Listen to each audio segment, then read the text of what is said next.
And when I was a younger leader, I had been through iterations of certain experiences, and I was trying to balance conviction against empathy. And two times in particular, I got it wrong.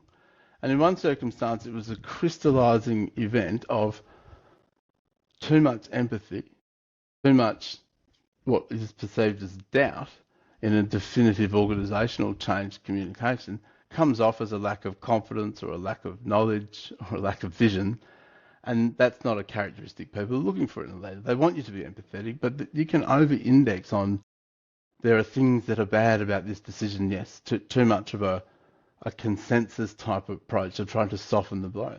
In another circumstance, having learnt from the first one, trying to be more convicted, same mistake represented in a different way, and in a specific sort of way, I wasn't elaborate enough in my empathy or communication about some of the consequences of the decision we were making in an organisational change. I'm not referring to people being, let go or anything.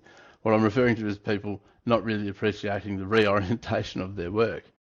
What I learned is it doesn't matter if you are the empathetic communicator or the definitive confident communicator. What matters is that you know who you're speaking to and you speak well to them at the time you're speaking to them on the topic you're speaking to them about.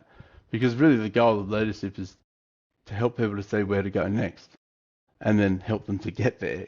And sometimes there are places and ways that they can't see themselves. That's profound. It really is. And there's one other thing before we move on from rugby that you said that has stuck with me. And it was talking about failing in front of others.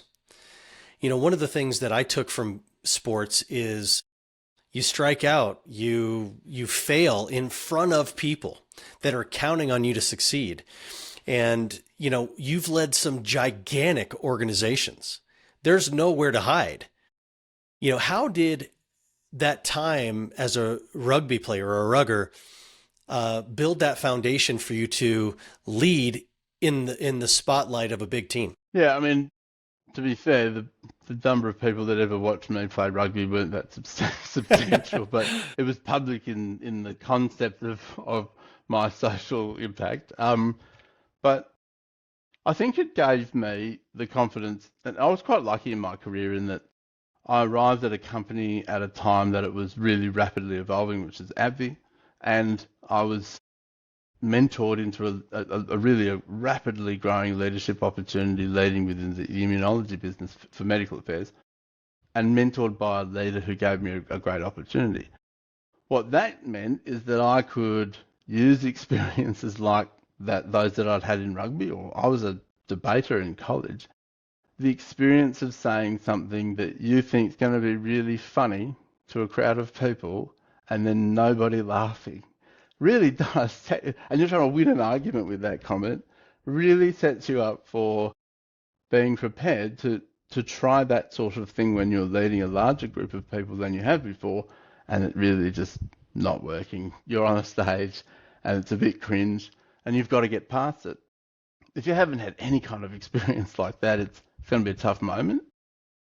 And I suspect, having had some of them in a diverse way, it helped in a rapidly accelerating career me be able to accelerate some of my sort of fumble but recover quickly type skills. And that really helped me to compensate for the hyperactivity of accidents or mistakes in youth. They do happen much more frequently when you're younger. Absolutely.